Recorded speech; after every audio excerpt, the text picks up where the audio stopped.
யாழ்ப்பாணம் நெல்லியடி பகுதியில் வீடொன்றுக்குள் சென்ற போலீசார் அங்கிருந்த பெண்களை தாக்குவதாக தெரிவித்து சமூக வலைதளங்களில் காணொலி ஒன்று பகிரப்படுகின்றது.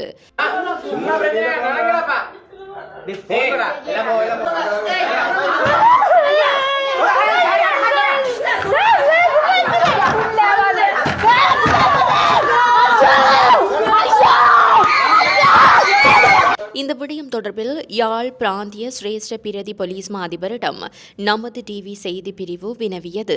குற்ற செயல் தொடர்பில் சந்தேக நபரை கைது செய்ய சென்றபோது குறித்த காணொலி பதிவு செய்யப்பட்டுள்ளதாக அவர் கூறினார்.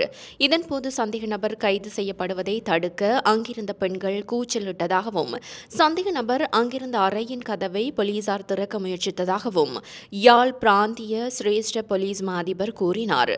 சமூக வலைதளங்களில் பகிரப்படுவதைப் போல பெண்கள் மீது எந்தவித தாக்குதல்களும் மேற்கொள்ளப்படவில்லை என்பதை தாம் உறுதிப்படுத்துவதாகவும் அவர் சுட்டிக்காட்டினார்.